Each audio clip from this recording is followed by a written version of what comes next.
I'm Lynn Raye Harris, and I write glamour, sexy romance for Harlequin Presents. My name is Kimberly Lang. I write sexy, sassy romances for Harlequin Presents. We should probably talk about how we started doing this, the fact we know each other, and why we're on camera together. why we're on camera together. So, well, okay, let's see, what was 4 years ago? 5 years ago? About 4 years ago. 4 or 5 years ago, we get an email, or I get an email from Lynn Raye Harris, who was living in Hawaii at the time, and she was the president of the Aloha chapter of RWA, and she was moving to Alabama. So she was getting in touch with us, trying to find some writer friends in Alabama before she came. And of course, as the president of my chapter, I immediately found someone and went, yes, she will volunteer, and pulled her into the chapter. And so we live, well, now we live about 1 mile apart. We live a mile apart. In a very small town in Madison, Alabama. And I sold in May of 2008. I sold in October of 2008. And then we have had, twice now, we've had consecutive monthly books. Mm-hmm. My January release, Cavelli's Lost Heir, was a USA Today bestseller. And then in February, My Magnate's Mistress Accidentally Pregnant hit the USA Today list for the first time. So it's been a great year for us. It's been very exciting. We're very exciting. And it's great because we only live a mile apart, and so we can do lunch. We do lunch. We have a lucky lunch where we have to, after one of us turns in a book or something, we have to get together and just go to a restaurant and just have lunch. And we always seem to get good news. Yes. And as far as good luck charms go, lunches, they're great. That's a great good luck charm to have. Good luck charm, yeah. So the lunches are very important to us. We do not critique together, however. No. But we will read. Yeah, we do. We have read each other's first chapters before to make sure that we're going in the right direction, or even brainstormed a little. Yes. But we don't actually critique. No. That would take the fun out of some of this. It would. I like when Kim has a book out that I can go read it fresh, and I do. I enjoy Kim's books. You mean a lot. You haven't heard so much about it by the time it comes out? You're tired of it? No. I by that time I've forgotten the first chapter I might have read. It's changed, and That's so true. yeah. So I get the book, and I'm always pleasantly surprised at how wonderful it is. So.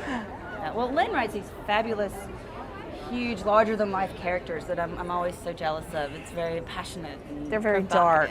Yes. Yeah. You have the presence, the depth of. I don't know what I call it. The dark. I write the dark alpha males. I write the dark. Kimberly's more. She has. I call her Jenny Cruzy-esque. And I love you for that, actually. Her books, they have the passion and the heat, and the hero's very sexy, but they're fun, and they have that bite of humor that I really enjoy. Yours are more like the grown-ups, and yours are the older grown-ups, and mine are the younger sister. Yeah, the younger sister that gets in a little bit of trouble, I think, maybe. I don't know.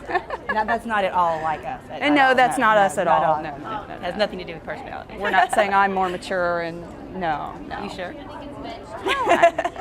I hope I'm, fun and can cut loose. You are a lot of, you should have seen her at the party last night. Yes. So, Kim, how did you start writing for Series Romance Presents? Well, for series romance, the one thing that I love most about category romance and series is that they are very compact, very fast-paced, and I write the kind of books that I like to read. So I like those strong, handsome, stop your heart guys. Yeah. I like a spunky heroine who's just right in there with him, toe to toe, and I love the fast pace. I love the sizzle, and it's a challenge as a writer for me because I love the way. Love is the most complicated emotion that there is, and why you love someone versus why you hate someone. And so exploring that is a challenge as a writer. But particularly in the Present series, you get these short, fast, intense. Very intense, yeah. They suck you in and they don't let you go, and you have to keep reading. And the thought that I could write something like that is the best feeling ever. Yes, and so, I agree. And I think we've talked before. We spend a lot of time talking about the differences between what she writes and what I write, because they're all presents, they're not all exactly the same thing. They're similar, but they're not the same. And right. So, but you do a lot. You go more in depth. I do. Mine are.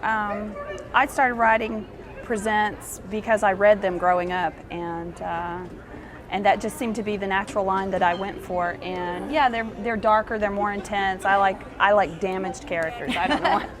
My characters, the joke is, and this is Kimberly's joke, I have to give it to her, that her characters, their baggage fits in a carry-on container and goes, above. Yes. You can roll it behind you. It's on wheels or rolls behind you. You can fit it in the overhead compartment. Right. It's carry-on baggage. And my baggage, they're in trunks. My characters are dragging their baggage around. So steam trunks. Steam trunks full handles, of baggage, yeah. Yes. And it's very fun to write.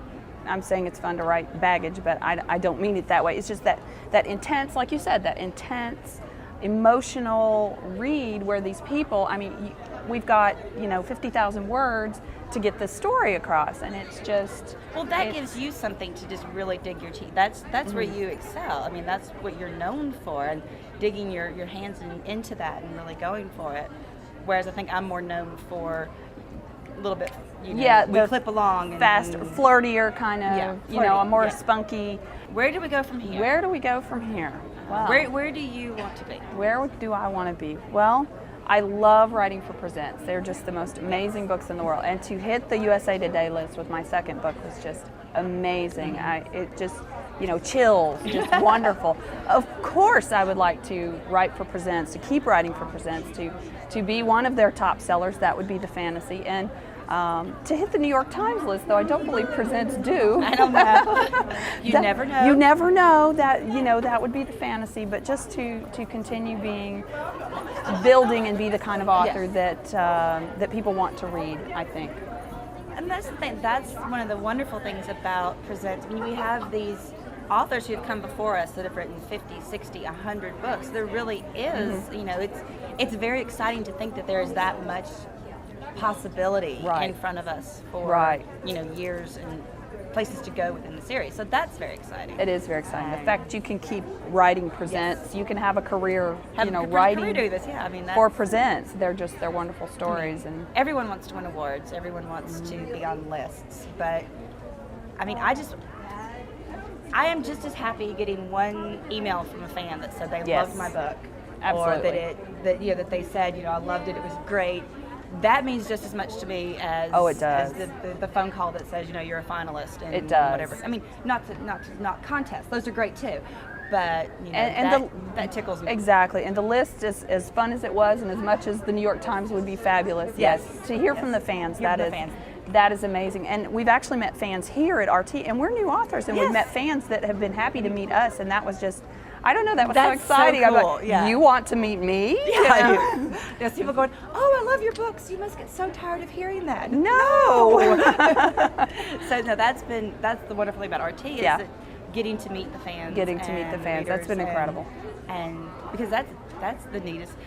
We talk, we like each other, and we like each other's books, but it's different to meet somebody else who doesn't know you personally. Yeah, we're friends. We're supposed to like each other's books, but to meet strangers, exactly. You have to meet complete strangers who like your book is just amazing. That's been the neatest thing at this conference is to meet people who I've never met before. They have no reason to read my book, but they did anyway, and that was awesome. Yeah, absolutely.